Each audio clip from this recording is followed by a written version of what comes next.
So tell me, Mauro, it's the first time in Riyadh, you're visiting a museum. What kind of impression has it made on you so far? Well, it's fascinating. I think the depth of history, art and culture, and it's something that, if you think about it, is pretty obvious. But in reality, when you look at this region and saw it from outside, I'm Italian or from the United States where I live, you don't really think about it. There are so many stereotypes and it's very superficial. And then you arrive here and this really overwhelming, the depth of the history that you have. It's something actually that I think it would be great, is a story to tell, to celebrate in everything. As a story, but also in the art and in the design and in everything you do in this conversation with the rest of the world. I think it's fascinating. Absolutely. I think the nice thing about history is that it reminds you that there is an identity, there's a source, there's our roots. I mean, something that we're all very proud of, and it's also nice to be able to change perception and look at culture in a different perspective, especially our culture, from the scriptures to the writing. I think the Arabic writing, the Kufi writing especially, has been used in embroidery and in different arts, graffiti. So you really go back to the source. Yeah.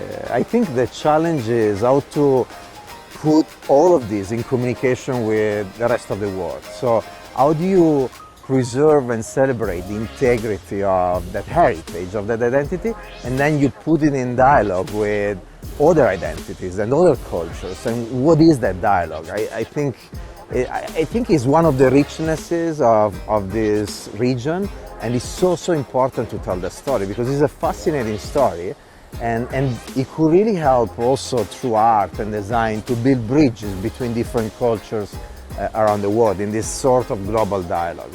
Absolutely. Creativity is something that is subjective and that's also very historical, but you tapped into something about building bridges, and it's true, art and fashion and history can build bridges, and it can actually create a sense of belonging, a community between artists, between creative people. So I think the sky's the limit to what can happen really with all this, and we're very happy you came and visited us. Yeah, I feel the energy. I've been here just a short time, but I already feel the energy in conversation like the one we're just having and with other people here, the potential of this region and how much there is to leverage, and how much hope there is also for the future to really make sure that you leverage everything you already did as a country, as a population, as a culture, and now put it in dialogue with the rest of the globe.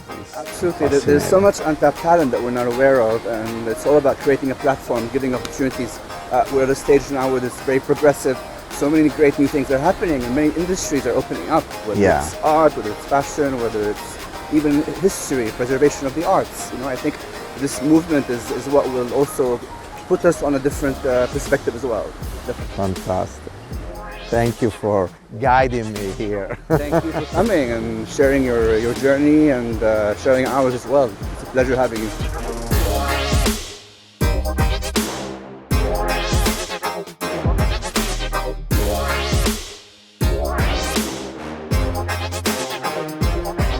What I found here in this country in this couple of days is really a unique energy that you don't find in many other parts of the world. I think is linked to this potential that these emerging artists feel that they can leverage to really express themselves in this global dialogue that is opening up.